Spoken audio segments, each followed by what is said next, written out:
Hello YouTubers, today we're going to be talking about doing machine applique on your embroidery machine. The first way to do your designs is called a fill design. It's entirely made of thread.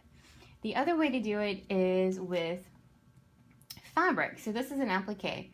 So this is all fabric. They're much quicker to do than filling it all in with thread, because you can imagine this would be very time consuming. Also, a cool thing about the appliques is you can get very different looks with the same design. So this is the same pattern, but over here with the animal print, you got a very different feel. You can also use a lot of different fabrics. This is a vinyl sheet from one of the local craft stores, which is shiny. You can also use shiny glittery fabric. Also, depending on your design, our little football here only has one piece of fabric. Our cupcake has 3. And you'll just do the same design or the same process over and over again. And see, this one's got 3 pieces of fabric to make up one design. We are going to be making a big version of this number 4. So what you will need is your fabric hooped and stabilized. You will also need your fabric. You need 2 pieces for this, one for the big 4 and one for the crown. So this will be your big 4 and this will be our crown. You're also going to need your coordinating or contrasting threads, whatever you want. You're also going to need a pair of applique scissors. These guys are by far my favorite. These are the first kind I bought, but these you can really get close enough to cut. If you're going to do more than just a couple, you probably really need to invest in some. They're not the cheapest thing around, but they make life so much easier and so much better. It is virtually impossible to get close enough with the big scissors. Also, you're going to need some kind of, I prefer spray basting to stick your fabric on. You can also use Heat and Bond Light. Whatever you use, make sure that it's not going to gump up your machine. This is okay to sew on. Not everything is, but I prefer this. There's a couple different ways to do it, but we'll be doing it this way. So now we're over at the embroidery machine. I have my design loaded and my hoop put in the machine. The first stitch it is going to stitch out is the placement stitch.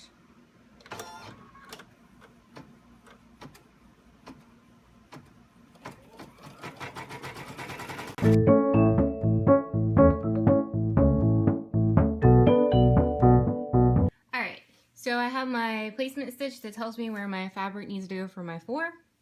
I have my fabric.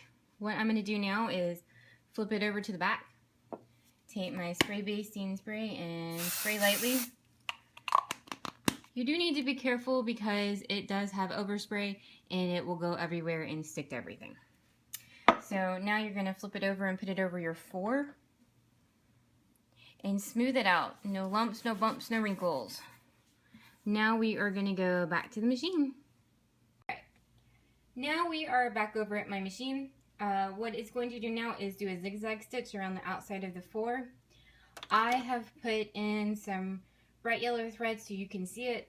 At home, you can use whatever color thread you want to, keeping it coordinated.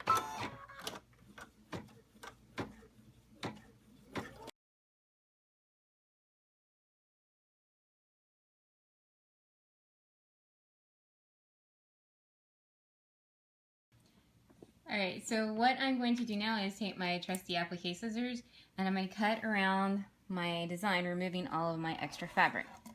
So, come in here, pull your fabric up, and cut as close as you can.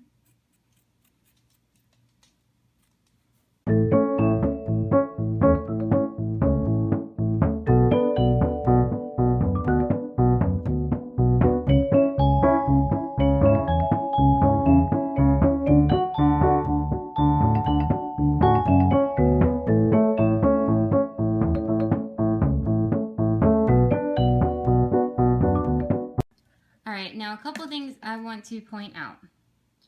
Right here, I cut a couple of the zigzag stitches. It's okay, it's no big deal. You can trim and see I got a couple here. You can nick a couple, don't go crazy and nick them all. but if you get a couple, that's fine. See this right here? That's not okay. That needs to be trimmed some more.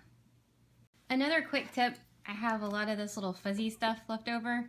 You can take some trusty tape and make sure you can clean up any fuzzies left over.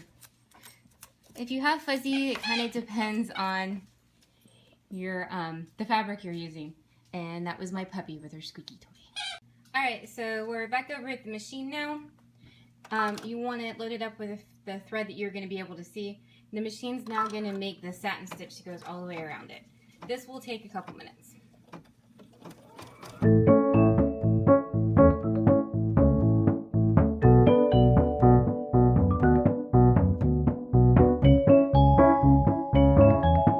Alright, so our satin stitch is done. That's this big stitch. It left an opening, and that's going to be for our crown.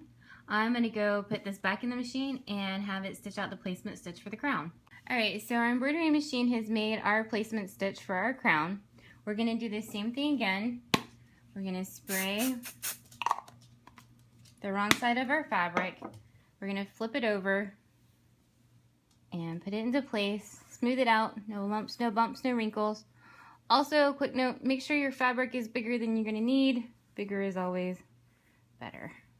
We're going to go put it back in our embroidery machine, and it's going to make our zigzag stitch. So our embroidery machine has made our zigzag stitch all the way around. So I'm going to take my trusty applique scissors and cut it all out. Pull your fabric up and trim as close to your zigzag stitch as you can.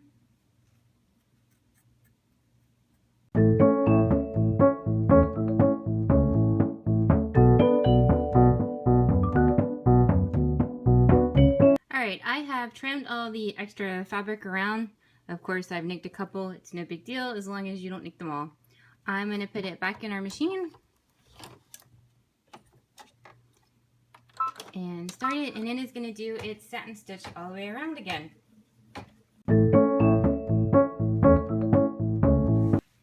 There's our 4 all done.